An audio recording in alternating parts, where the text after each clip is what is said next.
let's get into the news. Good evening, Mr. and Mrs. North and South America, all the ships and clippers at sea. Let's go to press. Game news. First up with game news, this is the first episode that we have recorded after the end of Essen. So let's talk about Essen. Essen Spiel, the big game market for the entire year, has happened. And Board Game Geek, they do something called Geek Buzz. When you go to Essen, you have an app where you can, as you go around, you can thumb up, thumb down, anything that you're seeing there. And there are all sorts of ways to interact with it. But essentially what they're doing is they're keeping sort of a heat map onto what's the hot game, what's the game that's underwhelming and all that sort of stuff. So I want to give you the top 10 games for the Geek Buzz, the top 10 on the leaderboard at the end of Essen. I will say 2 years ago when Maddie, Trey, and I went, we did not agree with the leaderboard too much. We didn't completely disagree with it. We thought, no, listen, there's not a terrible game in that 10. Yeah.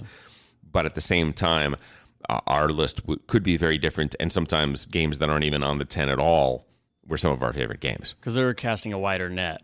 Yeah, well, much like this Spiel des Jahres tends to focus on lighter fare than we get into. We're swimming in the deeper end here, and that isn't always going to be reflected by these totals.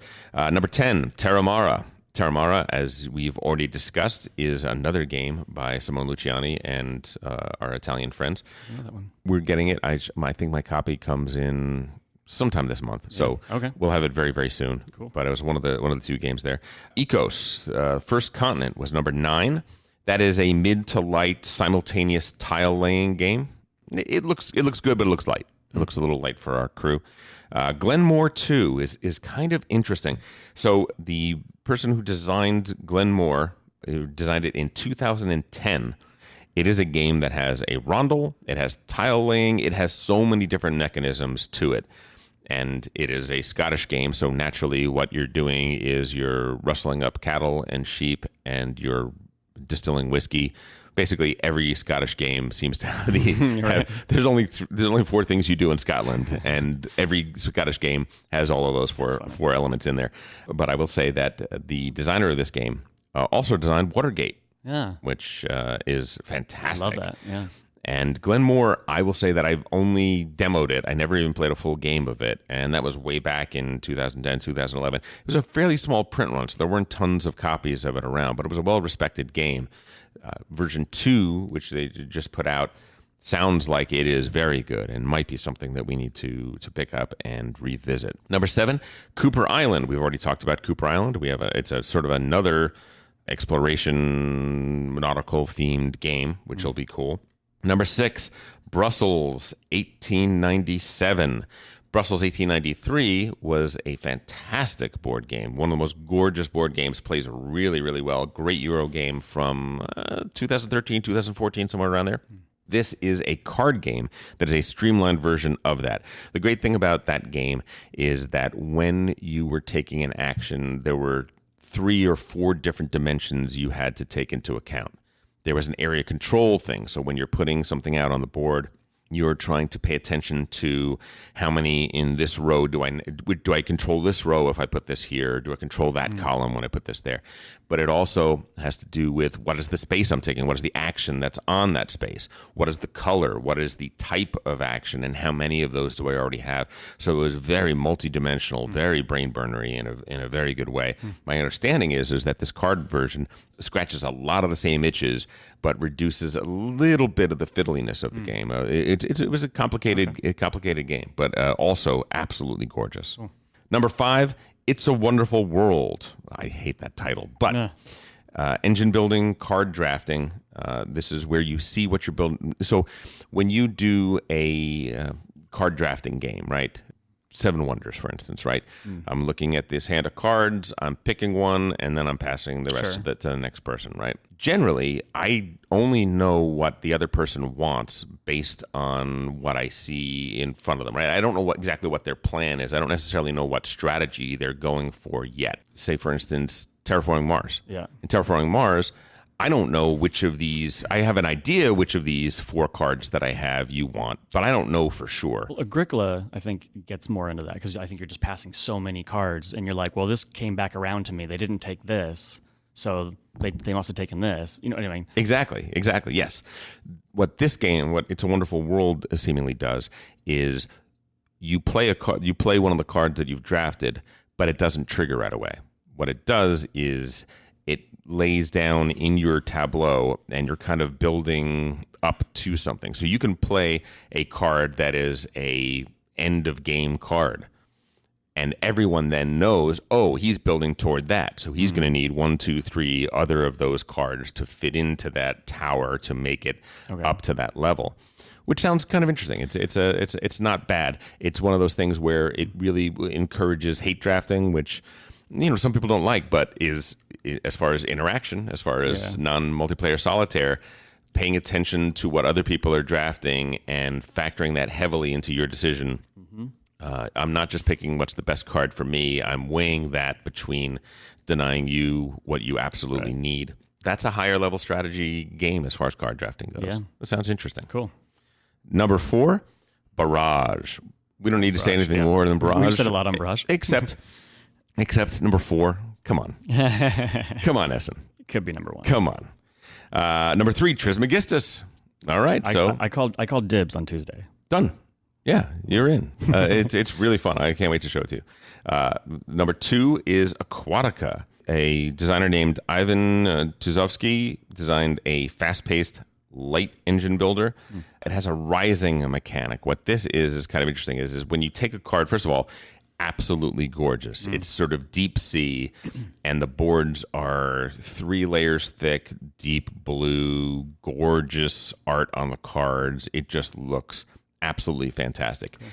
But when you play a card to your board, you slide it into a slot. So it's kind of going under a slot, and you slide it only until the very first symbol on the bottom of the card is visible. And once you finish that, then you slide it up so that the second symbol is visible, and so you're rising the card. So the card, you have to get to the big effects of the card, you have to do several things beforehand. You have to get several bonuses beforehand, but you have to accomplish certain things beforehand as well as you slide that card up to get to the final bonus, which is an interesting mechanic. I haven't quite seen that. Cool. So, yeah. I'll go check that out. That sounds interesting. And last but not least, The Magnificent. The Magnificent is a game about carnies, circus folk. Cool. Has there been another Carney game? There's been a couple. There's been Big Top. There's been Show Manager was an older game that was a little bit like that, but not too much that way. And listen, looking at this, it seems to scratch the same itch as Tricarian game does, and I got to tell you, I love that theme. I love the idea of you're building tents for shows. You're getting in the right kind of performer. You're trying to make the most money in your shows and all that sort of stuff. It sounds really cool. It looks really kind of interesting. And it's from the designers of Santa Maria, which is a game that debuted at Essen the year we went there. We bought it. I have it on my shelf, and I haven't played it since. Now, the thing about it is that every once in a while I have to do the cull, right? I have too many games. I need to sell some of them and move on. And every time I look at Santa Maria, I'm like, oh, there's no way I can sell that. Right. I clearly need to play it many more times. It's a very good game. And yet somehow it's fallen in that way spot where when I look at it to get rid of it, I'm like, there's no way I'm getting rid of that. But at the same time, To play it, you're like, there's no way I don't. never quite makes it to the table. So I need to get that out. I need to play that more because it sounds like the hit of the con, the hit of Essen this year was The Magnificent. Let me also say that it has dice drafting. It has polyomino tiles, and that the tents that you're setting up have various Tetris-y shapes that you have to combine to be able to fit onto your own personal player board, your own personal circus fairground. Right. I think it sounds really, really interesting. Sim Circus. Yeah, kind of a little bit. Yeah. That's another one. There was a game called Meeple Circus that came out 2 years ago. Okay. Meeple Circus is a dexterity game where you have little meeples and little wooden pieces of various shapes and things like that, little meeple horses. And you'll get a card, and that'll be a trick that you have to perform, where I have to put a meeple standing on its head on top of a horse with a board on top of that and a beach ball on top of that. Wow. And it's a timed 30-second thing and stuff like that. And Maddie and Trey and I sat down to play that, and we didn't even get through the first 30-second timer where Trey said, Okay, I'm good. Yeah. I gotta go. Just like this is the perfect storm of everything I don't like and don't want to and don't enjoy. Right. And many I finished around. It's very light, but for kids it could be a very fun game. But there's not a lot there. Let's go on to some of the other news that we have really quickly. We have Imperial Settlers. If you remember, I think just last week or the week before, I announced a new expansion or a new game in the Imperial Settlers world. Well, guess what? There's another one. Imperial Settlers Roll and Write. They are flogging this thing. They're taking a good, they're taking a fine theme and they're making a roll and write game out of it. And I don't know what more to say. I mean, if you like roll and writes, you could do a lot worse than do this. By the way, do you want to know who designed this particular game? Yes. Ignacy Trzewiczek. Do you know who Ignacy Trzewiczek is? His name came up recently. He's the designer of Detective. That's right. I was like, wait a second. Well, it's like you look at the way that's, by the way, the way the name is pronounced. Yeah. I spent last night looking at myself in a mirror and saying it to say it correctly. Ignacy Trzewiczek. Yes. Is how you say his name in Polish. So yes, so the designer of Detective, the game we're going to be reviewing today, also designed Imperial Settlers Roll and Write, available from Portal Games. If you like roll and writes, this looks like a pretty heavy, pretty deep one. I don't know tons about it, but when I look at it, it looks very, very interesting. Next up, we have Z-Man Games has announced that they have won the rights to publish the North American version of Marco Polo 2 in service of the Khan. At Z-Man Games, you can find a little bit of a layout. They sort of describe what the game is going to be and how it's going to be different. Now, you played Marco Polo probably several times, right? Yeah, a couple times, yeah. The good thing about Marco Polo 2 is that Marco Polo, fantastic game, absolutely amazing game. One of the only knocks on it is that it is possible to never leave Venice, to never venture out into the world and do anything. That you could potentially, it's hard to do, but it's potentially you can win the game simply by trading, simply by completing contracts and never even ignoring almost the entire board space. Right. This game will now change that. You are going to have orders from the Khan. You're going to have missions. You're going to have things to do. In order to fulfill contracts, you're going to have to do some movement. So this is not a second edition. This is a sequel. Yeah. I think I feel like you guys were talking about this before. Yes, exactly right. It uses most of the same mechanics, so it is a similar game, but it is improved in what they believe to be improved in several ways. It's hard to improve Marco Polo. It is a fantastic game, but I do think that it is. Yeah, it is a standalone game that's a follow-up to the Voyages of Marco Polo. Pre-orders are available right now. It looks beautiful. It looks like Marco Polo, but hopefully it is even better. There's a new resource in the game. I'm going to guess Jade is what I'm going to say it is. Or Jules, whatever that is. And listen, it's an auto buy for me. There's no question about it. Marco Polo is definitely in my top 20. So got to get it. If they say they've made something even better out of that, how can you not do that? Yeah. Next up, how long has it been since we've talked about an expansion to Teotihuacan? Feels like maybe 2 weeks. Right? Guess what? There's another one in 2020. Shadow of Xittle, I'm going to say is how you pronounce that. Xitle is it seems like more of a mini expansion. This is sort of just a small expansion. 10 new technologies, 10 new starting tiles in the game. What we found is that the current expansion to Teotihuacan gives it a lot of replayability. The original game already did. The original game is fantastic. The expansion makes it better and makes it more replayable because the essential play of the game is variable depending on which tile ends up in which space.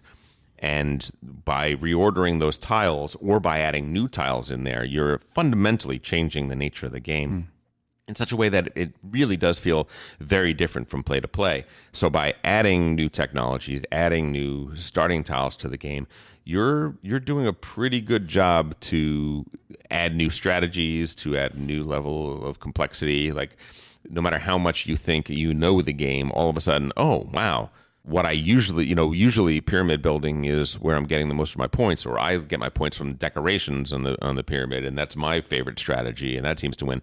Now with these new tiles, all of a sudden, oh, decorations just right off the table. That's not even, that's the third thing you do. That's not one of the main two things that you're trying to do. Now all of a sudden you have to focus on this, or you have to consider this, or you have to throw this into the mix. I love that. I love when there's a game that I already like, I already love it, and they find a simple, easy way without a ton of new pieces, without a ton of new mechanisms to breathe fresh life into it. I think that's pretty great. And then my either favorite or least favorite news of the year, there is a company called Spielworks, and they have decided that they're getting into business with Karl. Karl is Karl-Heinz Schmiel.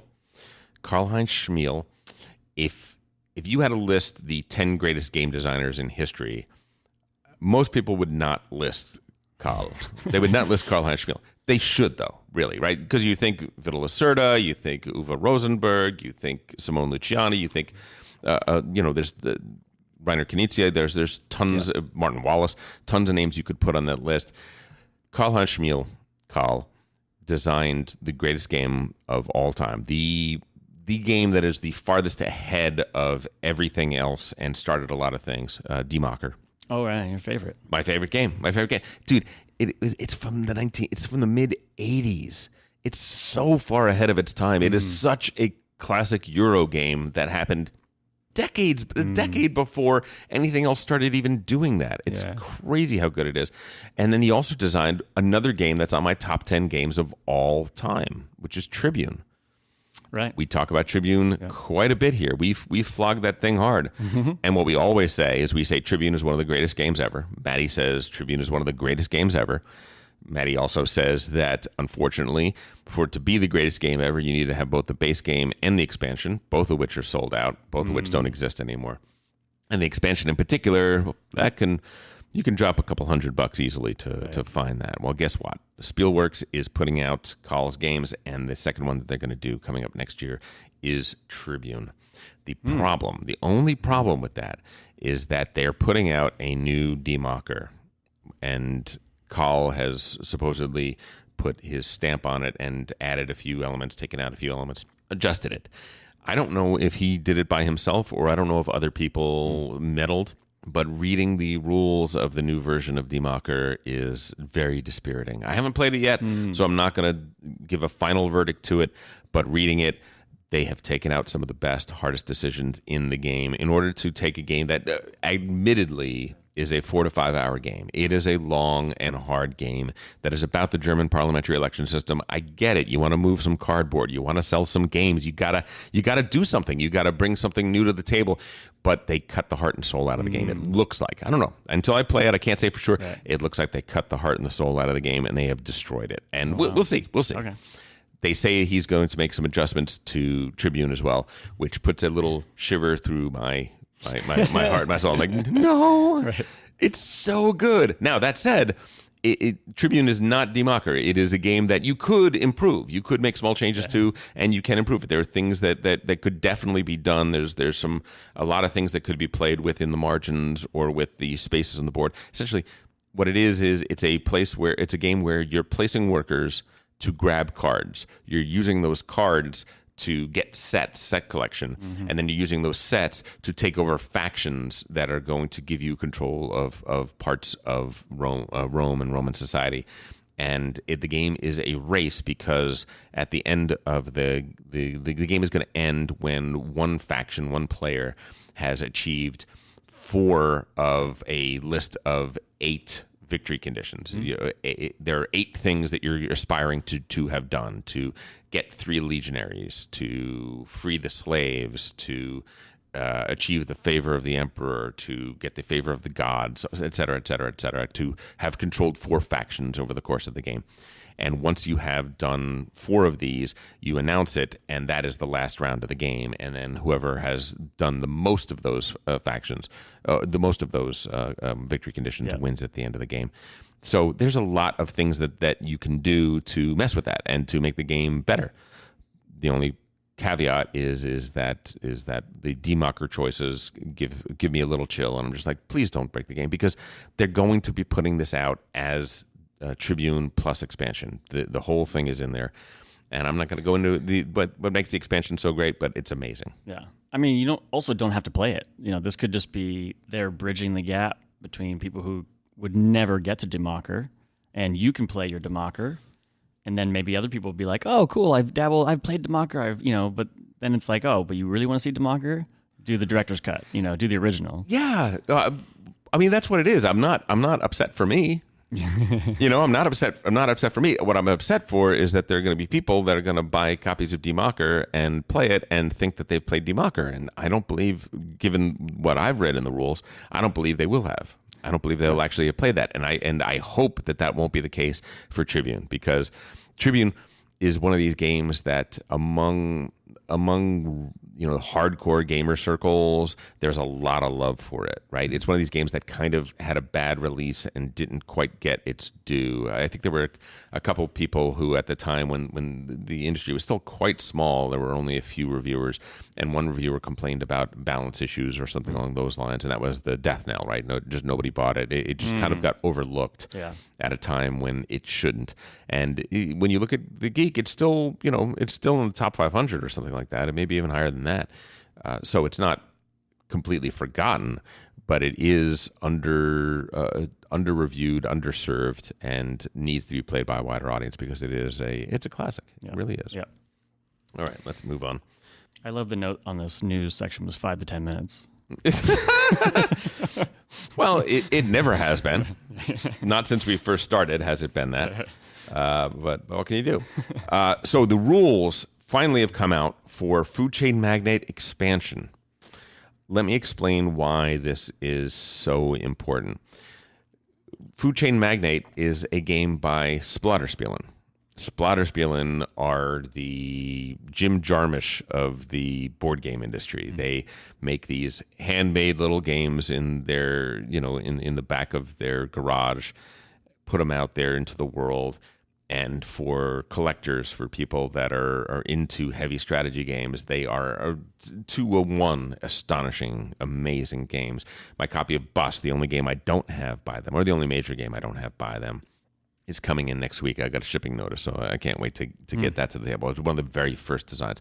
They are the ones who designed Roads and Boats. They're the ones who designed Antiquity. They designed in Indonesia, Greed Incorporated, and Food Chain Magnate. Food Chain Magnate is their breakout hit. It sold more copies than probably all the other things they have combined. It just really struck a chord, and people were like, "Oh my God, what is this?" And who's played this? It's a fantastic game. They have never, ever, ever, and they've been doing this for 20 plus years, designing games. They've never put out an expansion, not once. It's not what they're interested in. These are crazy little Dutch people that all have day jobs and are very happy to have their day jobs, and they want to keep this game design hobby a hobby, and they want to do it for the reasons they want to do it. Right. They're not going to pander. They're not going to do a cash grab. It just so happens because Food Chain Magnate was so successful, and because of its inherent design, they realized that they could do just minor tweaks and create a very different game.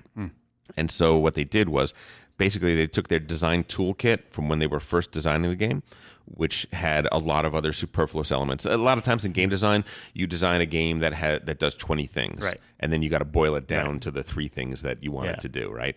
Well, they said, of these 20 things, there are many that are very good. We should see if we could make a little module. And so the catch-up mechanism has all these little modules that you can add or not add, that add complexity and variation to the game. I'm going to list just a couple so you get the idea.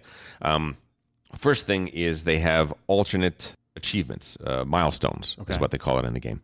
Milestones are one of these things that drive the game a little bit, because everybody at the beginning of the game starts off with a hamburger stand or a hot dog vendor or pizza place or whatever on a map, and a certain amount of money. And then after that, your first decision is, who are you going to hire?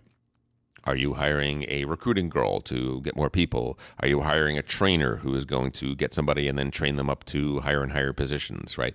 And are you going to get an errand boy who's going to go out and be gathering drinks and all that sort of stuff? You're going to expand like your executive branch. Exactly, along those lines. So the decision space is vast. When you open up the menu, which is your player aid, And there are so many positions and so many different things. It's vast. So looking at the milestones where it says, oh, if I play the first marketer, I get this bonus. If I play the first errand boy, I get a freezer, which means all my old drinks and old food that I didn't get to sell that turn doesn't go away. I get to keep that. I get to keep 10 of those. And it sounds amazing. It sounds really urges people, pushes people toward various strategies. And the designer of the game swore for a long time, and probably still does, that, well, you guys think that there are only 2 strategies. No, there are 4. If I were to play the game and I was to play one of these other 2 strategies, I would, believe me, I would show you how valid that is. Yeah. And people have been trying to take them up on that, and mostly finding that, I don't know, it's pretty hard. And so they've come up with new milestones, and the milestones change everything. Cool. Because the former things that, okay, well, I'm racing to get this milestone because this is a key milestone. Now they're all different, and it allows you to expand your business into an empire in very, very different ways, which is really kind of cool. Another interesting thing that there's coffee, which is in the game. Coffee basically is never marketed. And whenever somebody passes by, they have to pay you money because they're going to stop in and get some and get some coffee. That's funny. There's sushi, there's noodles. Basically, they designed these things when they were going to sell the game in Japan. When they were going to, they have kimchi as an expansion because the South Korea has got a big market, and they said, well, Food Chain Magnate isn't quite going to, hit their bell the right way. So we're going to add that in there. They have mass marketers. They have night shift managers. They have apartment buildings. If you remember, every house in the game will take. If you advertise to it, it will add 1 to their desire for that thing. And they can only have a maximum of, 3 or 4 things that they can ever want at a particular time. Right. An office building, whenever you advertise to an apartment building, whenever you advertise to an apartment building, whatever you're advertising, that building wants 2 of everything that's advertised to it. So they want a lot more. And there is no maximum. It wants everything. Which is different dynamic, yeah. Yeah, really, really interesting stuff. Absolute auto buy for me because Food Chain Magnate is so great, which, by the way, is on our 8-Bay challenge, and we have to get it out to the table more. I guess we changed the 8-Bay challenge to say all splatter games, but this is this is one that we have to play more for sure. And then last but not least, because it's what we're talking about this week, I will announce that just this week, Detective Season 1 was announced, coming out in 2020. We don't know exactly when in 2020, but it sounds like it's going to be another game. This one's going to have only 3 cases. How many does the original have? 5. And what about the LA one? Is the Season 1 the Oh, LA? we'll talk. No, it's different. That's different. Right. This is another new. Is this like a legacy? Another new expansion. It does not say that it is. So it says it's going to be 3 standalone cases that each can be played in around 90 minutes. They're set in different settings. They're set in different styles. So I don't think it's legacy at all. I think what it is it's sort of expanding the scope of what this game can be. Just using the platform and just using different, scenario. Yeah. It sounds great to me, right? Sure. I mean, if you like Detective, and after our review, hopefully you like Detective, this will be something that you should consider checking out.